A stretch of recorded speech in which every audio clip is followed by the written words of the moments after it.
Ngawang Namgyel was born in 1594 in Druk Sewa Jangchubling in the Tsang region of Tibet. His father, Mifam Tempai Nima, was the 15th abbot of Druk Ralung, one of the principal seats of Drukpa Kagyu school. Drukpa Kagyu was founded by Tsangpa Gyari Dorji in the 12th century. The school had at one point the largest followers among all the 4 schools of Himalayan Buddhism. Ngawang Namgyel was considered to be an embodiment of Avalokiteshvara, the Buddha of compassion.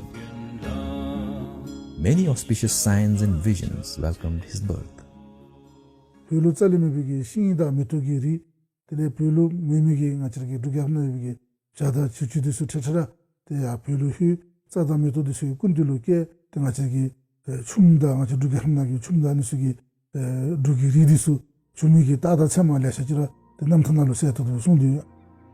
Ngawang Namgyel received his lay Buddhist vows from his grandfather Mifam Chogyal and studied under a personal tutor named Laong Lode. In his teens, he would see a recurrent dream of a raven flying him to a distant land into a place with a temple near a river with a wooden bridge over it. At the age of 13, Ngawang Namgyel was enthroned as the 16th Prince Abbot of Druk Ralung. It was on this occasion that he was conferred the religious title of Zhabdrung, which means the divine at whose feet one submits. Ngawang Namgyel was also recognized as the reincarnation of Pema Karpo, and this recognition did not go well with the Tsang ruler Phunso Namgyel. He supported another candidate, Paksam Wangpo, the son of Changge Penlop. The tension and the dispute escalated to a point where Zhabdrung's life was in danger. He had to decide to leave the country for some time.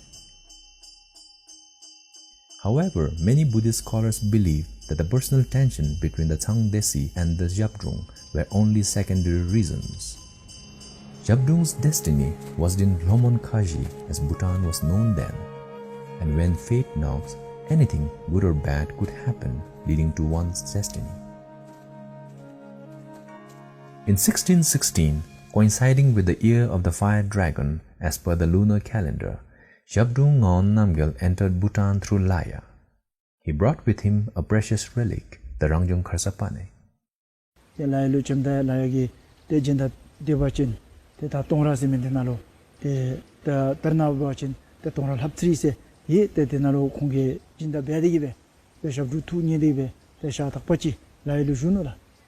From Laya, Zhabdrung traveled to Gasa, Damji, Lingji, and finally to Thimphu. When he reached Pangri Zampa, he remembered the place from his recurrent dream as a child of a raven flying him there. The temple beside the river, with a wooden bridge over it, is exactly the way he saw in his dream. From Thimphu, he traveled to Paro, where the Hungrel and the Dzarchen families received him in great reverence. He stayed in Druk Choding, a temple founded by his great-great-grandfather. During his stay in Paro, Zhabdrung learned that his estate in Ralung was confiscated by the Tsang Desi, who also sent an army to capture him and retrieve the sacred relic. His patron families raised a militia and repelled the invaders.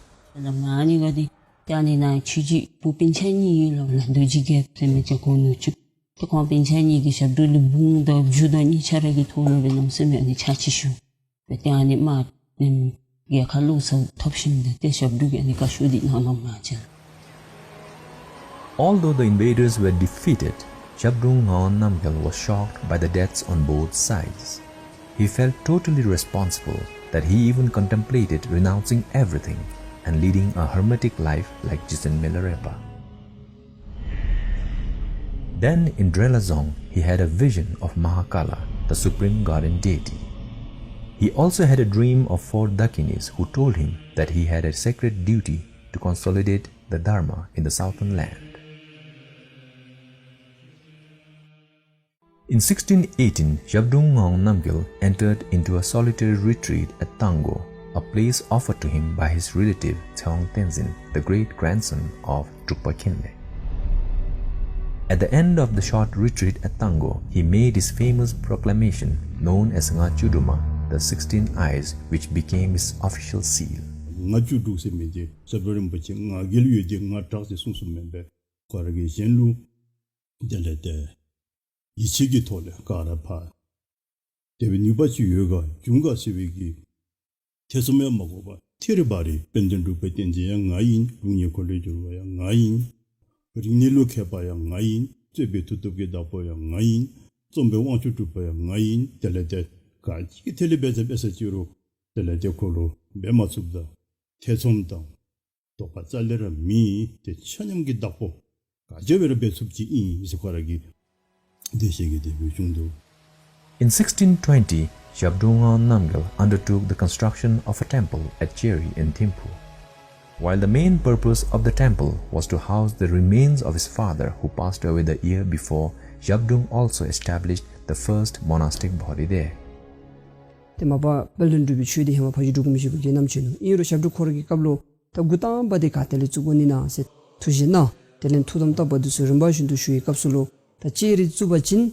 Tele Mount Bandalongachi, Dugia Habdina, Pellindu, Chugin Digi, Uren, Beranene, say to some Jishina, Shabdrung Chigi, Gulugi, Dedi Buta, Tamagulo, Sumchube, Tangachi, Lutunam, Seshunila.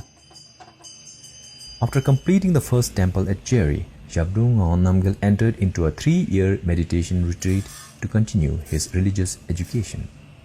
The year was 1623 and Zhabdrung was 28. When he completed his retreat at the age of 31, his hair and beard had grown long, and it was that image of Zhabdrung that artists of that era immortalized him with a famous portrait. Having completed his 3-year retreat, Zhabdrung moved on to establish his authority over the southern lands by issuing a decree. The decree called for all humans and non-humans and even gods and deities to heed to his words thereafter. The decree was a great strategy. Normally, you just would have a script as a proclamation, send emissaries around the country or around the region, which would constitute a country later. But he did that. But what he also did was he had his emissaries, ambassadors, so to say, or political envoys, directed to forests, mountains, lakes, cliffs, where non-human spirits, or we may call the 8 classes of spirits, reside. The local people who were superstitious and who were practicing pre-Buddhist faiths and nature worships were amazed at a man who could command not just human beings but also gods and deities. They began to rally behind him. In 1627, Zhabdrung Namgyel also received 2 unusual guests, Portuguese missionaries Father Sasela and Father Cabral. Sasela and Cabral, the first Westerners to visit the country, described Zhabdrung Namgyel as a very charismatic and progressive leader. As Zhabdrung Namgyel consolidated his authority, he was well aware about possible rounds of invasions from the north. Hence, to protect his people and the new state, he undertook the construction of the first temple fortress of Semtoha. However, soon after it was completed, it was occupied by Tibetan forces during the second invasion of 1634. A fortunate fire accident believed to be the works of guardian deities put an end to occupation, killing the invaders. Although Semtoha Dzong was completely destroyed, Zhabdrung came out stronger and undertook to build a bigger dzong in Punakha. In 1637, the new dzong in Punakha was completed. Zhabdrung established Punakha as the center for his new administration and appointed Tenzin Drugel as the head of secular affairs and Drung Damchu Gelsen to look after religious matters. He also named the new nation Drugyul, the land of Thunder Dragon. Shortly after building Punakha Dzong, Zhabdrung Namgyel went on to build several dzongs in Wangdi, Thimphu, Paro, Drugel and Dagana. In 1649, when Zhabdrung was 56 years old, he commissioned a massive religious project to make over 11 million miniature statues of Buddha in memory of all the war victims from both sides in the series of invasions that took place. He worked late into the night for months, and it soon took a toll on him. 2 years later, in 1651, he entered into a retreat in Punahadzong, issuing instructions that no one should disturb him. It's believed that he passed away in 1651 on the 10th day of the 3rd month. However, his death was kept a secret for over 56 years so as to avoid internal conflicts and external threats. Zhabdrung had no doubt brought the country together under one central authority for the first time in history. However, the territorial integration was not merely an expansion of his authority or subjugation of adversaries. Zhabdrung's greater vision was to carve out an independent and sovereign nation, foster rule of law, and promote a unique national identity.